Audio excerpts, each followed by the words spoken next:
어떤 행동은 원인도 있고 목적도 있습니다. 그래서 원인을 투입해서 결과를 생산해내는 것, 이게 사람의 행동의 이유이죠. 그래서 사람들은 무슨 행동을 하든지 그 행동하는 것에 대해서 목적이 있는데, 목적 없이 행동하는 것을 이렇게 흔히 말하죠. 그름지고 장에 간다. 여러분, 그름을 졌으면 어디로 가야 되죠?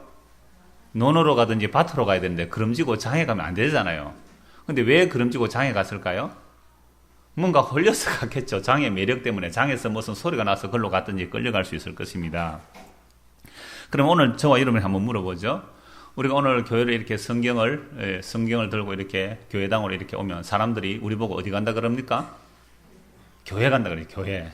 원래 교회는 글쎄 몸이 교회이기 때문에 교회 간다는 뭐 업혀야겠습니다. 일단 그렇게 사람들이 당신 어디 갑니까? 이러면 우리는 오늘 교회 가면서 뭐라고 해요? 교회 간다 그러잖아요. 교회 간다. 그러면 여러분들 교회로 왜 온 겁니까? 왜 왔습니까? 오게 한 원인이 뭐며 교회에 온 목적이 뭐냐 이 말입니다. 우리도 사실 그름지고 논이나 밭으로 가는 것이 정상적인 사람들입니다. 우리 지금 말씀하셨죠? 천국 잔치를 벌려놓고 손님을 청하였는데 나는 오늘 소를 사서 한번 부려보아야 되겠다. 나는 오늘 차를 새 거 샀는데 시운전 한번 해봐야 겠다고 안 오는 거죠. 나는 지금 밭을 샀는데 내가 그 밭 한번 보러 가야 되겠다고 이리저리 다 안 오더라 이 말입니다. 이게 우리의 본성인데 왜 오늘 우리는 이렇게 교회로 왔느냐 이 말입니다. 여러분, 교회로 오면 몇 가지 손해가 납니다. 몇 가지 손해가 나오냐면 뭐 많은데 한 두 가지만 말씀드리면 육체적으로 피곤합니다. 여러분, 일주일 동안 열심히 일을 했으면요 하루는 푹 쉬어줘야 됩니다. 그래야 월요일 가서 열심히 일할 수 있거든요. 근데 오늘 새벽 기도부터 와서 오전 주일학교, 교사, 식사, 봉사 또 그리고 오후까지 다 마치고 집에 가면 너무 피곤하잖아요. 쉬지 못해서 손해. 두 번째는 교회 오면 또 그냥 옵니까? 또 헌금이라도 해야 되잖아요. 그 헌금하니까 경제적인 손해. 근데 교회 왜 오셔? 쉬지도 못하고 경제적으로 손해나는데 왜 교회에 와서 앉아있느냐 이 말입니다. 뭐 하려고 교회 와 있죠? 목사님, 그래도 교회 나와가지고 내가 열심히 교회 나가서 헌금도 하고 봉사도 해가 천국 가야지요. 그럼 그렇게 교회 오셨습니까? 그런 사람 천국 못 갑니다. 왜냐하면 교회 열심히 다니고 헌신 열심히 하고 봉사 열심히 해도 천국 가고 못 가고는 나에게 달린 게 아니라 주님에게 달려 있습니다. 아멘나 이상한 사람들 다 있네요. 나 그럼 이 교회 안 올래? 이래야 정상입니다. 사실은 우리가 내 행위를 투입해서 그 결과로 천국 따내겠다? 이건 가당치 않는 이야기입니다. 이미 하나님의 생명에서 끊어져 있는 하나님의 원수들이에요. 근데 우리가 무슨 수로 천국 가려고 가당치 않은 욕심을 부리느냐 이 말입니다. 그러니까 사람들이 교회로 오면 일단 이 사람들은 천국 가는 사람으로 인정해주고 설교하면 안 되고, 교회로 왔을 때에 이 사람들은 천국 못 갈 사람인데 복음이 뭔지 다른 복음이 뭔지를 이야기해서 다른 복음이 전해지는 것으로 좋아하는 사람들은 그쪽으로 또 가야 되고, 진짜 복음이 걸림돌이 되고 화가 내고 막 분노가 일어나고 뛰쳐나가고 싶고 막 그렇게 되었는데도 결국 하나님의 말씀이 그를 회개케 하고 예수를 믿게 되었다면 이건 내가 원인도 내가 결과도 제공한 것이 아니게 되죠. 그래서 과연 오늘 말씀에 보면 복음이라는 말씀, 그러니까 그리스도의 복음이라는 말씀이 나오고 다른 복음이 나오고 다른 복음들 하면 저주를 받는다, 이 엄청난 말씀을 하는데 과연 이런 내용들이 무엇인지를 우리가 봐야 돼요. 그래서 제가 여러분들 교회 열심히 나오는 것을 천국 못 간다 그랬잖아요. 그럼 천국은 누가 들려다 주는데요? 들여놓게 하는데요? 우리가 아무리 애쓰고 힘쓴다고 되는 것이 아니라 창세전에 예수 그리스도 안에서 하나님 택하신 백성들을 불러내셔서 가는데 오직 예수의 십자가의 공로로만 들여놓는 거죠. 그래서 천국 문은 예수님이 열쇠를 가지고 계셔서, 물론 베드로에게 주었다는 것은 베드로가 사도로서 하나님의 계시를 받아 복음을 전하는 것이기 때문에 그렇습니다. 그래서 복음이 천국을 열고 닫고 하는데 복음 전하는 자의 능력도 아니고 복음 듣는 자의 능력도 아니고 예수에게 일임되어 있다는 말씀입니다. 그래서 로마서 9장 13절 16절 이런 말씀이 있습니다. 기록된 바 내가 야곱을 사랑하고 에서는 미워하였다 하신 것과 같으니라. 그런지 우리가 무슨 말을 하리요? 하나님께 불의가 있느냐? 그럴 수 없느니라. 모세에게 이르시되 내가 긍휼히 여길 자를 긍휼히 여기고 불쌍히 여길 자를 불쌍히 여기를 하셨으니 그런즉 원하는 자로 말미암음도 아니요 다른 박질하는 자로 말미암음도 아니요 오직 긍휼히 여기시는 하나님으로 말미암음이니라. 여러분, 이삭과 리브가 사이에 아이를 가졌는데 쌍둥이입니다. 그래서 배가 아파 기도했더니 하나님께서 쌍둥이라고 알려주시면서 큰 자가 어린 자를 섬기리라. 그래서 야곱은 사랑하고 에서는 미워했다. 이미 태어나기도 전에 하나님이 정했다는 겁니다. 태어나기도 전에 어떤 선한 일을 하기도 전에 뱃속에 있을 때에 야곱은 무조건 사랑하고 에서는 무조건 미워하기로 하나님이 정하셨다는 겁니다. 여러분 여기에 여러분 실로 아멘이 되십니까? 아무도 아멘 안 되잖아요. 그러나 여기 아멘 된다는 것이 우리 능력은 아닙니다. 제가 유아세례 받을 때 어떤 젊은 부부에게 그랬어요. 얼마나 이쁘겠어요. 유아세례를 받기 위해서 애를 데리고 왔는데 얼마나 이뻐요. 그 첫 아이인데 제가 그랬어요. 이 아이가 지금 죽으면 지옥 가는 걸 믿습니까? 아닌데요. 아니래요. 유아세례를 받는다는 이유는 이 아이가 예수님의 보혈의 능력이 아니면 지금 죽어서 지옥 가야 마땅하다는 것을 인정해야 그게 부모의 신앙 보고 아이를 이렇게 유아세례를 하는 것은 언약에 동참시켜서 나중에 15세에 다시 묻잖아요. 아니라는 거예요. 여러분 인정하겠습니까? 여러분 난 아이 그 이쁜 아이 품에 안고 있는데 얘가 지금 죽으면 이 젖먹이 애인데 지옥 갑니다 이렇게 버리면 그 누가 동의하겠습니까? 그게 이 말씀이에요. 야곱은 하나님께서 무조건 사랑하고 에서는 하나님께서 무조건 미워한 거예요. 그러니까 야곱은 아무리 못된 짓을 해도 결국은 천국에 데려가고 만들고 마시고 에서는 아무리 착한 일을 해도 너는 배척하는 이게 천국의 모습이 이런 모습으로 와 있다는 겁니다. 굉장히 당황스럽고 인본주의 사고방식으로는 절대로 용납할 수 없는 이야기입니다. 이게. 그러니까 여러분들이 만약 이 말씀에 아멘이 된다면 두 가지일 수 있어요. 하나는 어려서부터 학습되었기 때문에 어려서부터 주일학교 때 성경 이렇게 배웠기 때문에 학습되어서 아멘 할 수 있고 하나는 주의 성령께서 역사하셔야만 그렇습니다. 나는 결코 자격이 없고 그래서 이 말씀 로마서 9장 15절에 16절에 이렇게 말씀합니다. 그런즉 원하는 자로 말미암음도 아니고 다른 박질하는 자로 말미암음도 아니라 그럽니다. 여러분 천국 가고 싶습니까? 지옥 가고 싶습니까? 대답을 안 하는 게 특징입니다. 예. 복 받고 싶습니까? 저주 받고 싶습니까? 예. 그거는 대답이 나오네요. 복 받고 싶고 천국 가고 싶은데 이게 우리가 원한다고 안 된다 이 말입니다. 이게 다른 박질 한다고 되는 일이 아닙니다. 노력한다고 될 일이 아니라 이 말입니다. 그럼 어떻게 해요? 하나님 마음대로입니다. 하나님 마음대로. 긍휼히 여기시는 분으로 말미암아 나온다 이 말씀이죠. 그래서 엿장수 마음대로라 그러잖아요. 이 엿장수가 1분에 가위를 몇 분 칩니까? 또 엿장수가 아버지 주무시는 흰 고무신 가져와가지고 엿장수 주면 엿을 얼마만큼 줍니까? 그것도 엿장수 마음대로입니다. 이거 뭐 조금 줄 수도 있고 많이 줄 수도 있고 엿장수 마음대로예요. 그런데 우리가 볼 때는 하나님 마음대로 걷지만 하나님 마음대로 하시는 분이 아니잖아요. 이미 창세전에 아버지와 아들 사이에 언약하시고 그 언약하신 대로 이루어내어 가고 계시거든요. 빈틈없이. 우리가 볼 때는 하나님 마음대로 걷지만 하나님은 자기 약속대로만 움직이십니다. 하나님 자기 언약대로만 일하시는 거죠. 그래서 성경은 언약의 책이지 않습니까?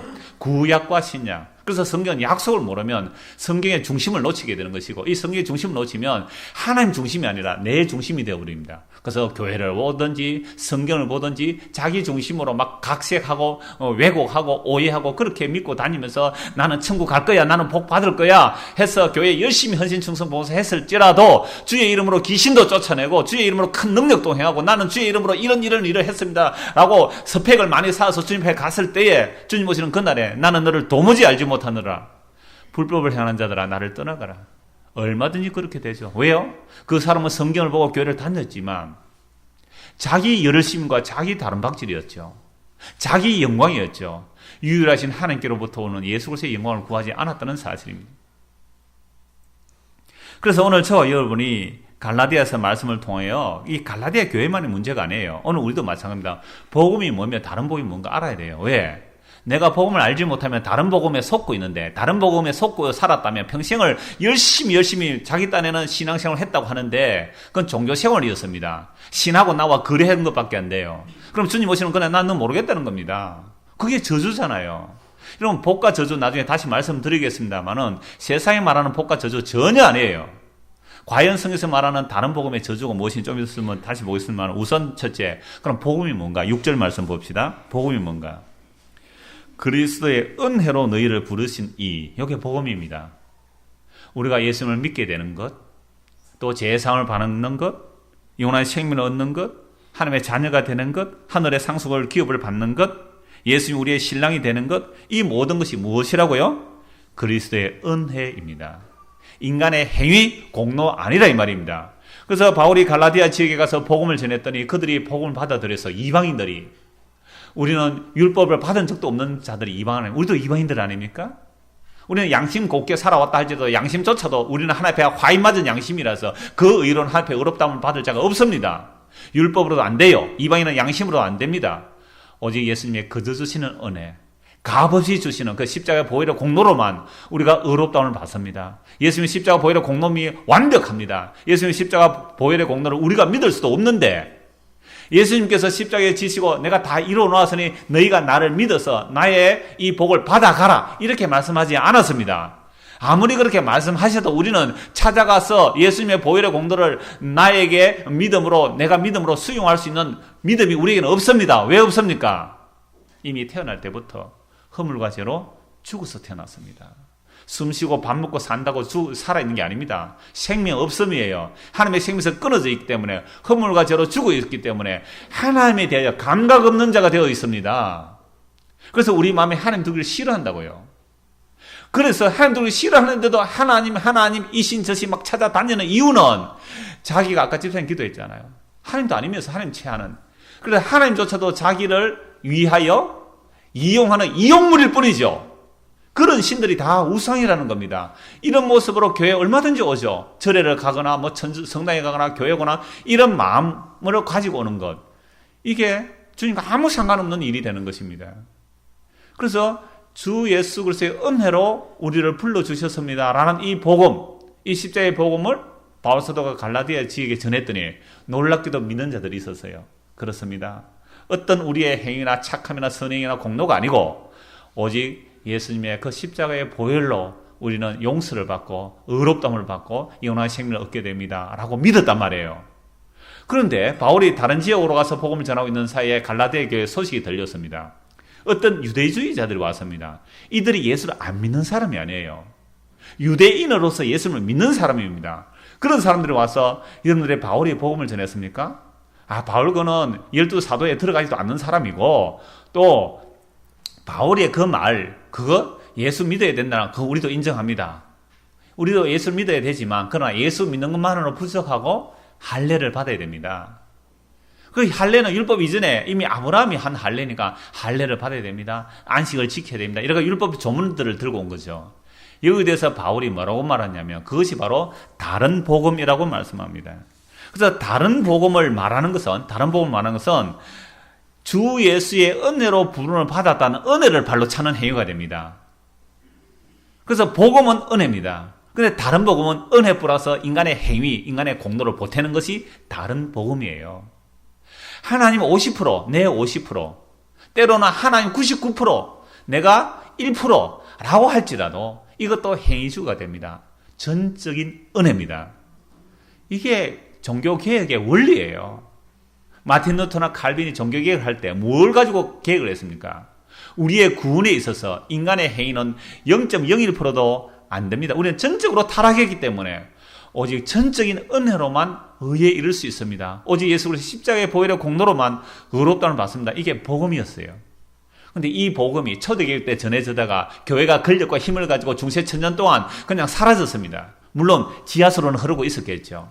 그래서 종교개혁을 통하여 이 복음이 증거되고, 오늘 우리는 다 개신교라고 그러잖아요. 개혁교회라고 그러잖아요. 우리 인간은 전적으로 타락했고, 우리는 오직 하나님의 전적인 은혜로만 의롭다함을 받고, 이런 하나님의 은혜는 우리가 거부할 수 없는 불가항력적 은혜입니다 라는 것을 우리가 믿고 살아가는데, 오늘날 이 땅의 교회의 현실들은 은혜는 말을 하긴 합니다. 근데 예수 믿는 것만으로 부족하고 더 큰 믿음이 있어야 된다고 큰 믿음 교회 요즘 막 뜨고 있어요. 큰 믿음 교회. 칼빈 엉터리다, 틀렸다는 거죠. 전적 은혜 거부합니다. 인간의 행함이 없으면 죽은 것이라고. 그 야고보서의 행함이 있어야 믿음은 행함으로 온전해진다는 그 행함의 부분은 참된 믿음이 뭐냐를 가늠하는 것이지, 믿음에다가 뭐 행함을 보태야 의롭게 된다는 그런 차원이 전혀 아닌 말씀입니다. 그러므로 다른 복음을 전하는데 왜 그렇게 홀깃하게 사람들이 끌려가는가? 바울 사도가 갈라디아에 복음을 전하고 예수를 믿음으로 온전히 의롭다함을 받는 그들이 왜 다른 복음이 들었는데 왜 그렇게 잘 끌려가는가? 그건 우리 마음의 본심이 그렇습니다. 세상에는 공짜가 없다. 우리가 태어나면서 원리예요. 이 마귀가 심어준 원리거든요. 저거는 목사님 설교를 들으니까 그렇더라고요.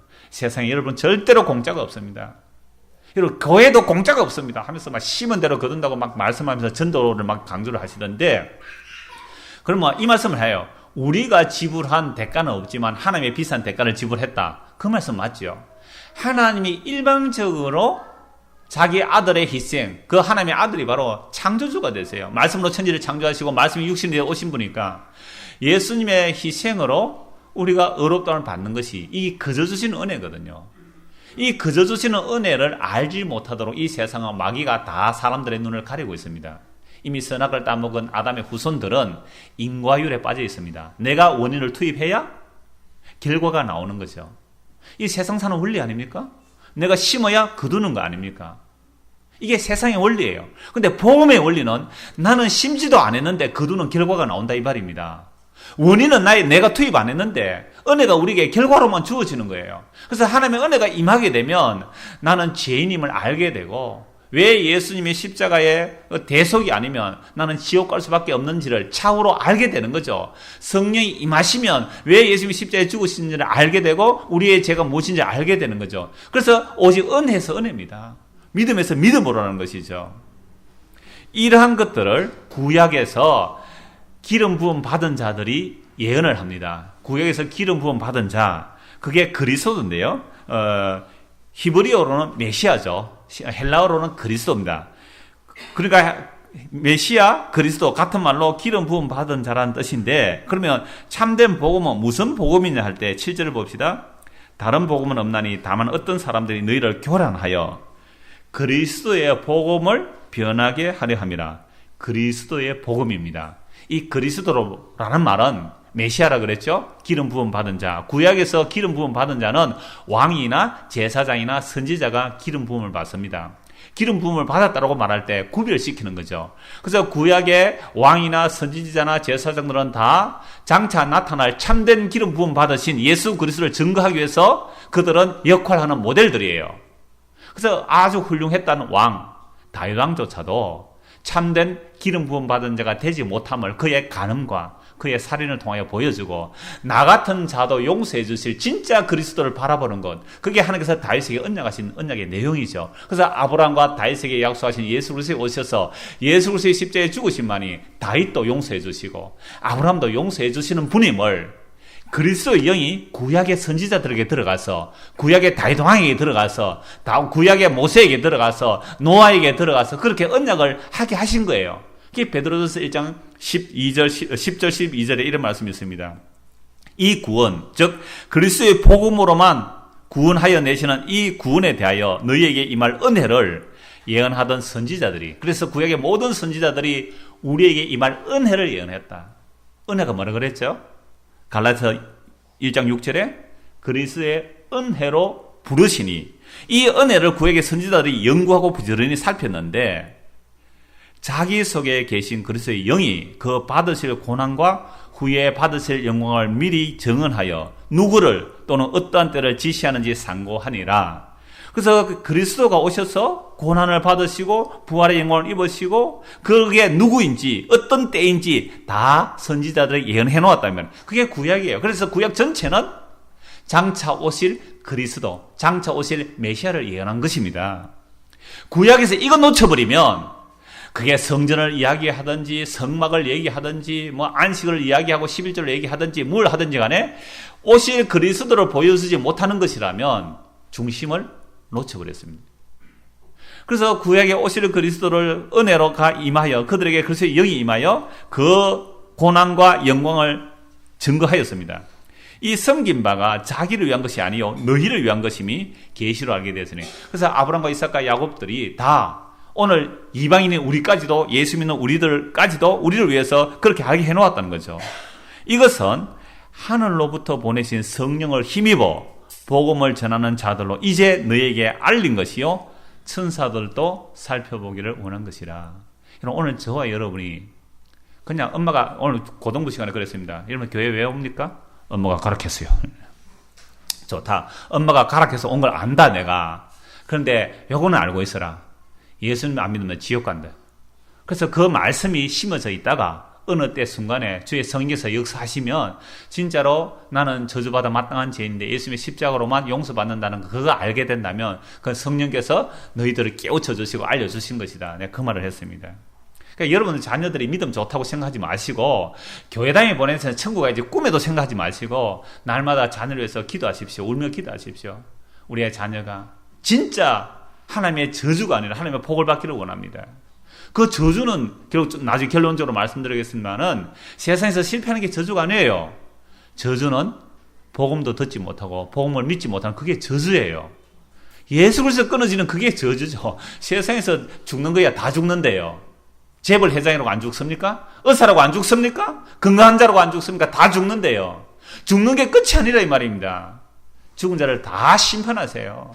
그 심판 앞에 우리가 선다면 진짜 복이 무엇인지를 알고 살아야 하는데 그 진짜 복인 복음에 대해서 교회에서라도 이야기를 해줘야 되는데 교회에서조차 온갖 다른 복음이 들어와 있습니다. 한국에 가장 크게 듣고 있는 것이 번영신학입니다. 예수 믿어 땅에서 복받고 천국 가서도 행복에 잘 살자. 이게 번영신학이에요. 십자가의 신학이 아닙니다. 고난의 신학이 아니에요. 미국에서 잘못된 번영신학, 적극적 사고방식 할 수 있다 하면 된다. 해보자. 그런 사고방식이 교회 안에 가득 들어와 있습니다. 이걸 이루는 번영신학이에요. 다른 복음입니다. 이 번영신학이 조금은 세태예요. 왜? 이제 먹고 살만하니까. 그래도 그쪽으로 달려가는데 그 조그만 틈새에 또 어떤 신학이 들어오느냐? 신비주의가 들어와 있습니다. 뭘 보았다? 들었다. 체험했다. 신기하게도 기도 응답을 받고 기도대로 착착 이루어지고 나의 장래일도 탁탁 예측해주고 진짜 그 일도 일어나고 꼼짝없이 그게 사로잡히게 만드는 이런 신비주의 운동 얼마나 많이 일어나는지 모릅니다. 또 그뿐만 아니라 이곳저곳에서 개인 단체들이 우리만이 진짜다. 우리만이 진짜 복음이다. 이런 것들이 한두 곳이 아니에요. 우리만이 진짜 선교를 한다. 우리만이 진짜 복음을 전한다. 여러분 이거 다 엉터리예요. 누가 독점할 수 있나요? 주님은 오늘도 살아계셔서 긍휼히 이길 자를 긍휼히 여기시고 불쌍히 여길 자를 불쌍히 여기시는 주님의 손에 달려있는 것이죠. 그러나 여러분들이 이 늘 푸는 게 왔다고 구원받는 절대로 아닌 걸 아시고 회개하고 예수 믿으시기 바랍니다. 회개하고 예수 믿는 길 그게 하나님의 은혜로 이루어지니까 우리가 혹 회개하고 예수를 믿었다 할지라도 이건 나에게서 나온 것이 아니에요. 하나님의 은혜가 헛되지 않아요. 이러겠습니다. 이게 바로 은혜를 부르신 거예요. 그래서 우리가 은혜에서 떠나면 은혜를 제쳐두고 다른 행위를 추가시키거나 행위를 나오게 되면 이게 다른 복음이라 이 말입니다. 그래서 이런 다른 복음은 원래 없는데 이 사탄이 그런 자들을 이용하여 교란시켜서 그리스도의 복음을 변개시키려고 하는 겁니다. 은혜로 부르신 그 그리스도의 복음을 변개시키려고 하는데 이게 갈라디아에서 가득 나옵니다. 나중에 3장에 가면 저주에 대한 문제 또는 할례에 대한 문제 그렇게 쭉 나올 때 더 풍성하게 보도록 하겠습니다만은 오늘은 요 서론적이니까 아주 줄기만 쭉 잡아갑니다.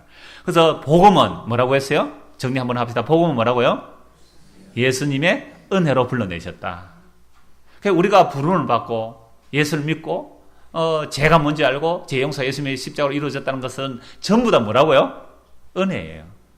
우리 아버지가 기도 많이 해서 된 거 아닙니다. 우리는 기도가 3대째 4대째 쌓여서 주의 은혜를 아는 게 아니에요.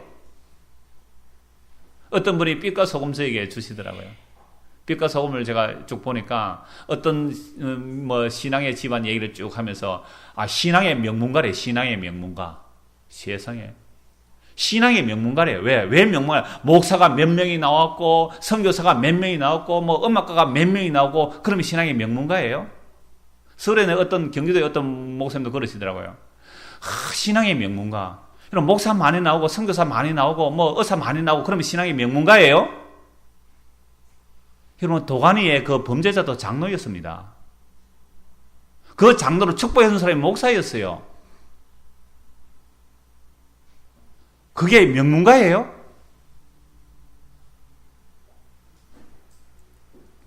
그래서 다른 복음은 그것도 일종의 번영신학의 하나입니다. 다른 복음은 저주 아래 들어갑니다. 그 저주가 무엇인지 우선 갈라디아서 3장을 한번 봅시다. 갈라디아서 3장입니다. 13절 그리스도께서 우리를 위하여 저주를 받은 바 되사 율법의 저주에서 우리를 속량하셨으니 기록된 바 나무에 달린 자마다 저주 아래에 있는 자라 하였음이니라.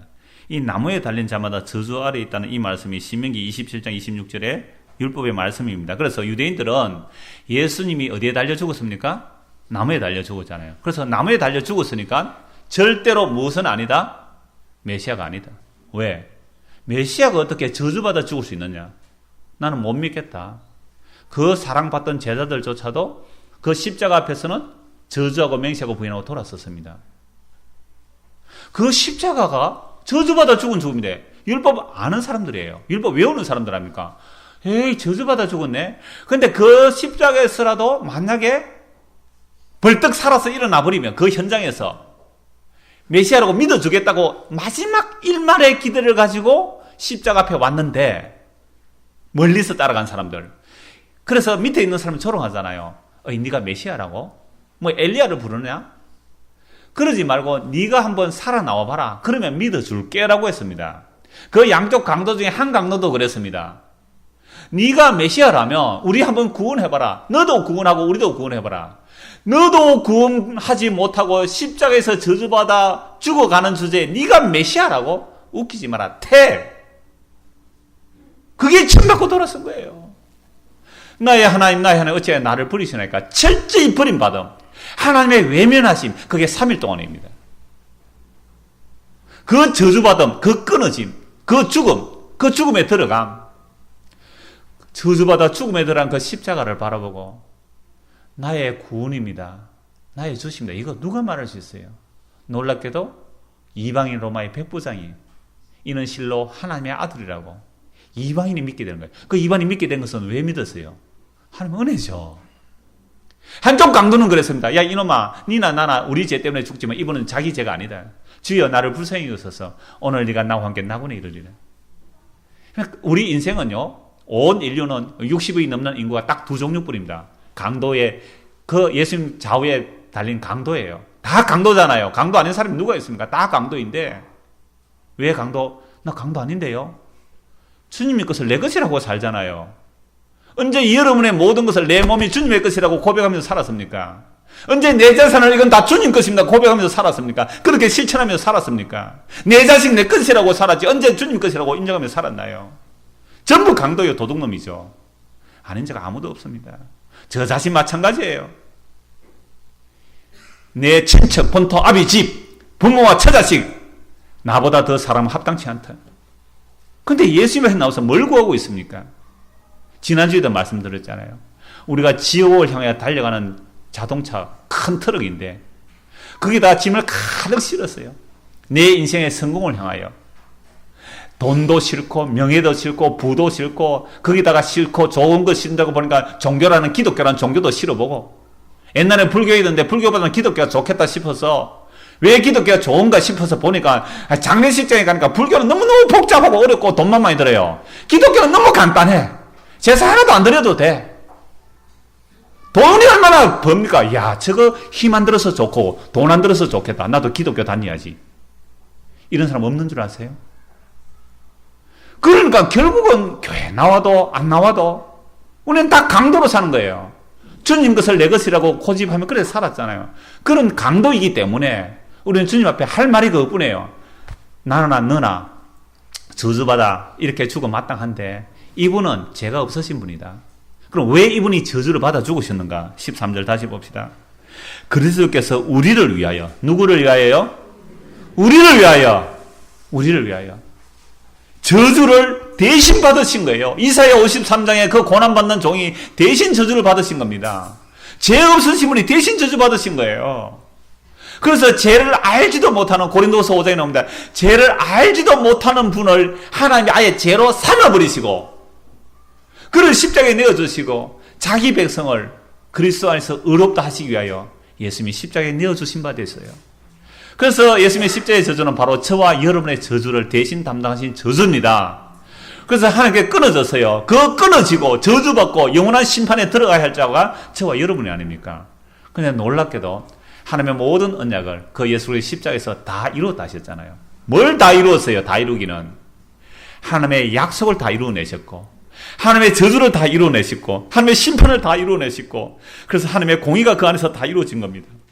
그래서 예수 안에 있는 자는 결코 저주와 정죄가 없고 하나님의 의의 선물이 주어지는 것이 예수의 십자가에 다 이루심이에요. 그래서 다 이루심을 확정한 사건이 부활 아닙니까? 3일 만에 예수님을 죽은 자 가운데서 다시 살려내십니다. 예수님이 옳았다는 겁니다. 너희들은 다 틀렸다는 거예요. 모든 인류는 다 틀렸다. 제사장도 선지자도 다 틀렸다. 모든 인간은 다 강도다. 십자가에 못 박혀 죽으신 예수 그리스도 그분만이 진짜 하나님의 아들이요 진짜 하나님의 형상임을 부활을 통하여 증명해버렸죠. 부활하시고 하늘에 오르시고 하늘에 오르신 분이 하나님으로부터 성령을 받아서 이제 자기 택한 제자들에게 부어주시죠. 그래서 사도들이 성령이 임하고 나니까 예수님의 십자가가 왜 언약의 완성이며 왜 그것이 은혜의 사건이며 그것이 왜 영광의 사건인지를 이제 선포하기 시작합니다. 그러면서 꼭 선포할 때 이렇게 선포합니다. 너희가 십자가에 못 박아 죽인 예수를 주와 그리스도가 되게 하셨습니다. 너희가 십자가에 못 박아 죽인 예수를 주와 그리스도가 되게 하셨습니다. 이 말씀에 딱 두 가지 반응이 일어납니다. 돌멩이 떨어 죽이든지 회개하면서 어찌할꼬 요 두 가지 반응밖에 없습니다. 돌멩이 들어서 던진 자들 스데반 집사 그래서 순교당하잖아요. 베드로 앞에서 어찌할꼬 하는 자들에게 회개하고 주 예수를 믿으라. 그러면 성령의 약속을 선물로 받으리니 그러면 너희에게 유쾌하게 되는 날이 이르리라. 이제 진짜 복이 무엇인지를 알게 되는 거죠. 그래서 주 예수 그리스도의 은혜로 부름을 받은 우리가 오늘도 마찬가지예요. 조금만 누가 와서 싹 유혹하면 넘어가요. 왜 신천지가 그렇게 활발한지 압니까? 교회가 복음이 아닌 다른 복음을 많이 전하니까 거기에 처음에는 복음 비슷하게 들어와요. 구원파도 참 그래요. 복음 비슷하게 들어와요. 그러면서 막 기존교회 흥근 강조하고 막 성전이라 그러고 이런 것을 그 틈을 딱 파고들으면서 안식일을 막 강조하고 크리스마스 지킨다 그러면 이런 것이 태양절 숭배하는 날이라고 교회 역사책을 가집니다. 교회사 책 딱 보사해가지고 보세요. 크리스마스 지키지요. 이거 태양 숭배절인데요. 그러면 내가 크리스마스 지킨 것이 나 지옥 갈 일이네. 이게 한 번도 들어본 적이 없잖아요. 그래서 구원파에 빠지고 안식교에 빠지고 이 신천지에 빠지고 온갖 이단에 다 빠져 들어가는 겁니다. 교회가 복음을 전하지 않고 다른 복음 전하면 얼마든지 그렇게 되는 일들이 갈라디아 교회만 아니라 오늘 이 땅, 이 현실, 우리 이 차원 땅 현실에서 얼마든지 일어나는 거 아닙니까? 그래서 다른 복음을 전하면 바울이 뭐라고 말합니까? 우리뿐만이 아니고 하늘에 내려온 천사라도 저주를 받을지어다. 바울 자신도 포함합니다. 그러니까 바울 자기 복음 아니잖아요. 우리 자기도 포함해서 내가 복음을 전한 것은 나의 복음이라고 말하지만 이건 예수 그리스도께서 나에게 직접 주신 복음의 내용이니까 이 복음 외에 다른 복음 전하면 나뿐만 아니라 하늘의 천사조차도 저주를 받을지어다라고 말씀합니다. 무시무시한 말씀이잖아요. 저주를 받으란 말 바울이 두 번 하는데 다른 복음 전하면 저주 받으라. 또 하나 고린도서 16장 22절에 누구든지 주를 사랑하지 않거든 저주를 받을지어다. 여러분들 교회 나오는데 여러분 예수님 사랑해서 나왔습니까? 내 사랑해서 나왔습니까? 진짜 예수님 사랑해서 나왔습니까? 내 사랑해서 나왔습니까? 내 사랑해서 나왔습니다. 내가 예수 믿고 천국 가고 싶으니까 지옥 가기 싫으니까 그것도 내 사랑하는 거 아닙니까? 그러니까 다른 복음이라는 건 이런 거예요. 여러분들 교회에 열심히 나와서 하나님 잘 섬기면 이 세상에서도 복을 받고 천국 가서도 높은 자리 차지합니다. 자기 사랑해서 하는 거지요. 그게 어떻게 예수님 사랑하는 겁니까? 그러니까 아무리 헌신, 열심, 충성, 봉사를 해도 자기 사랑하기 위해서 한 것은 전혀 몰라요. 너 모르겠다. 향료컵 깨뜨린 여인, 300데나리 향료컵 깨뜨린 여인, 울면서 그 예수님의 눈물로 예수님의 발을 씻기고 머리카락으로 닦고 거기에 향료를 붓고 입맞추를 시작하는 그 여인이 더러운 여인입니다. 동네 사람들 다 아는 죄인인 여인이에요. 장녀 아니겠어요? 동네 사람 다 아는 죄인이니까. 엄밀하게 짓는 죄는 누가 알겠어요? 동네 장녀 같은 그런 여자니까 다 알죠. 근데 옆에 뭐라고 합니까? 저거 팔아서 가난한 자에서 줬으면 좋겠다. 그때 예수님 뭐라고 말씀합니까? 시몬이 그러죠. 시몬아, 나는 너희 집에 들어올 때 너는 발 씻을 물도 안 주었다. 너는 나에게 감람유도 한 방울 안 떨어 주었다. 너는 나에게 입도 안 맞춰 주었다. 바리새인이었거든요. 예수 네 눈과 한번 보자. 네 한번 보자. 해서 자기 집에 초대는 했어요. 한번 보자. 그런데 그 초대된 그 시몬이라는 사람은 예수를 그렇게 시시하게 대접했는데 이 여인은 향료컵 3을 깨뜨린 이유가 뭐예요? 예수님이 이렇게 말씀했습니다. 시몬아, 내가 물어보자. 50데나리온 빚진 자하고 500데나리온 빚진 자 있다면 누가 더 주인에게 둘 다 갚을 것이 없어서 용서해줬다. 누가 더 감사하겠느냐? 예, 많이 용서받은 자지요. 이 여인은 많이 용서받은 자다. 그래서 사랑하는 거다. 여러분, 주님의 사랑은 내가 어떠한 죄인지를 알게 하시고, 그리고 그 죄가 예수님의 십자가의 피로 용서받았을 때 그 용서에 나오는 감사와 사랑의 표현일 뿐이지, 그게 나의 행위와 공로와 덧붙이는 것이 결코 아니라는 사실입니다. 그래서 다른 복음을 전하면 사람들이 열심을 내요. 사람들이 다른 복음 전하면 굉장히 열심을 냅니다. 충성심 봉사합니다. 어떻게 예배 시간 지각을 다 해요? 예배 시간에 감히 휴대폰을 켜놔요? 말도 되지 않는 이야기죠. 제 간접적으로 지금 뭐라 하는 겁니다. 그렇게 말하면서 그렇게 해야만 복을 받습니다 해보세요. 어느 누가 예배 시간에 지각하겠으며, 어느 누가 폰 함부로 켜놓겠습니까? 어느 누가 예배 시간에 왔다 갔다 하겠어요? 어떤 분이 그래요. 목사님, 예배 시간에 애들이 왔다 갔다 해야 깜짝 놀랐대요. 깜짝. 감히 상상할 수도 없는 일이 일어난다는 거예요. 여러분, 자기를 위해서 하지 마십시오.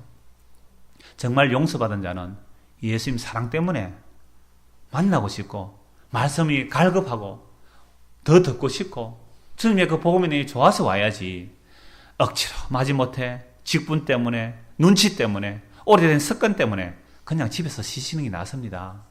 괜히 시간 손해보죠. 몸 피곤하죠. 돈 나가야 되죠. 왜 그렇게 손해보는 짓을 합니까? 그래서 오직 주께서 은혜로 부르시는 자만 오시면 됩니다.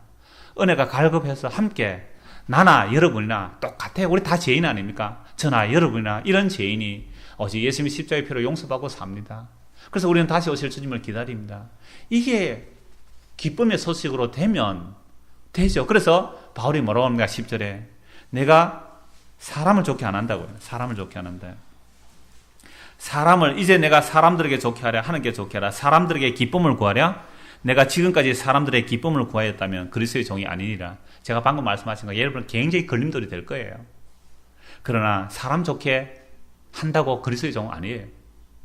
사람들 좋게 하려면 다른 복음 전하면 너무너무 좋아요. 여러분, 예수님의 은혜로 다 구원받는데 세상에서 복 받으려면 교회 열심히 잘해야 돼요. 그래서 세상에 복도 받고 하늘나라 가서 높은 자리 차지해요. 만약 여러분들이 예수만 믿고 그냥 천국 가면 그거는 저 합숙소에 살게 됩니다. 엉터리 복음이에요. 그럼 예수님의 십자가의 피가 하늘나라 가서 합숙소 살게 하는 그런 피입니까? 피를 못 오게도 유분시죠. 피를 못 오게도 유분시죠. 하나님의 피가 온전하고 완전하고 거룩하고 점도 티도 없게 하는 완벽한 보혈의 능력입니다. 그 앞에 우리가 뭘 말하겠어요? 그래서 이 복음이라는 것은요, 아까 제가 차 비료했죠? 지난주에 말씀드렸는데, 큰 트럭에 이것저것 주섬주섬 싣고 내려가는데, 막 질주해 내려가는데, 우리가 스스로 멈출 방법이 없어요. 브레이크를 우리가 스스로 밟을 방법이 브레이크 터져버리는데요. 그냥 질주하는데, 쾅! 하고 충돌이 일어났습니다. 그래서 싣고 가던 게 다 전복돼요. 돈도 날아가 버리고 건강도 날아가 버리고 뭐 내 명예 자존심 뭐 약간 펑 다 엎어졌는데, 그래서 누가 받쳐서 차가 멈췄나고 보니까 그 앞에 누가 죽어 있어요? 우리를 지으신 창조주요 구원주요 심판주 대신 예수님이 죽어 있는 거예요. 주여, 내가 잘못했나이다 하고 돌이켰어요. 그래서부터 이제 예수님 붙들리는 삶이 나오는 거예요. 그래서 우리는 그럴지라도 또 예수 믿는 하면 또 달려가요. 딴 길로, 또 딴 길로. 막 가다가 또 펑 묻어치는 거예요. 그게 죽을 때까지 사건이 사실은 반복이 돼요. 부딪혔을 때 내가 추구하던 삶의 목적과 방향이 깨어지고 부서졌을 때 그 앞에 죽으신 분이 예수님이잖아요. 아, 내 삶의 영광과 내 삶의 목표를 달려감으로 인하여 예수님이 죽으셨군요. 주여, 나 죄인 맞습니다. 예수님이 흘리신 그 보혈로 나를 씻기시고 정결케 하시고 주께서 나를 붙들어 가지 않으면 나는 아무 소망이 없습니다.